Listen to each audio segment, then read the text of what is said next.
Shri Harikrishna Heights येथे अत्यंत व्याजबी दरात 25 अमेनिटीज आणि प्रशस्त पार्किंगसह 2 आणि 3 BHK रेडी पोझिशन फ्लॅट्स उपलब्ध। बुकिंगसाठी संपर्क पार्श्वनाथ प्रोजेक्ट 9090787833।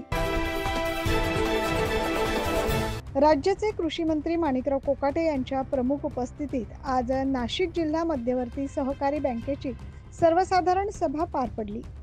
गेल्या 2-3 महिन्यांपासून बँकेची सक्तीची वसुली सुरू होती।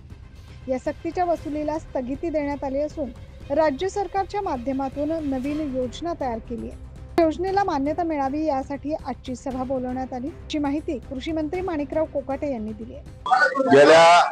गेल्या 2-3 महिन्यापासून नाशिक जिल्हा मध्यवर्ती सहकारी बँकेचे या ठिकाणी पुढे जाण्यासाठी वसुली होण्यासाठी प्रयत्न सुरू होते आणि 2 महिन्यापूर्वी MSC बँकेचे प्रशासक सन्माननीय बाळासाहेब आनसकर यांना बोलवून एक बैठक त्या ठिकाणी घेतली आणि त्यावेळी अनावश्यक आणि सक्तीने काही वसुलीचे प्रकार जिल्हा बँकेमध्ये गेल्या अनेक 6-7 महिन्यापासून सुरू आहेत, त्याला आपण स्थगिती 2-3 महिन्यासाठी दिली आणि त्यानंतर एक नवीन योजना माननीय राज्याचे उपमुख्यमंत्री अजितदादा पवार यांच्या अध्यक्षतेखाली बैठक घेऊन आणि सहकार विभागाचे सर्व वरिष्ठ अधिकारी, सहकार बँकेचे सहकारी बँकेचे अनेक त्यामध्ये मान्यवर आणि नाशिक जिल्ह्यातील लोकप्रतिनिधी अशी एक बैठक या ठिकाणी राज्य सरकारमध्ये झाली आणि त्यामध्ये रेट ऑफ इंटरेस्ट जो आहे तो रेट ऑफ इंटरेस्ट फार मोठ्या प्रमाणामध्ये शेतकऱ्यांकडून वसूल केला जातो आणि तो कमी करण्यात यावा।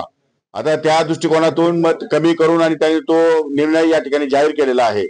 त्या निर्णय जाहीर करत असताना एक EGM या ठिकाणी घ्यावी आणि EGM ची मान्यता त्या निर्णयासाठी घ्यावी अशा प्रकारचा प्रस्ताव या ठिकाणी सहकार विभागाकडून पुढे आलेला होता आणि म्हणून आज या ठिकाणी वार्षिक सर्वसाधारण सभा जी आयोजित केली होती ती फक्त एका विषयासाठी होती की राज्य सरकारने जे काही व्याजदर या ठिकाणी लागू केले आहेत आता वसुलीसाठी, त्यासाठी जी नवीन स्कीम आहे त्या स्कीमला मान्यता देण्यासंदर्भात बैठक होती। तसेच राज्य सरकारकडून आलेली योजना सर्वानुमते मान्य करून त्याचा पाठपुरावा आम्ही राज्य सरकारकडे करणार असल्याचं कृषी मंत्री कोकाटे यांनी सांगितलं।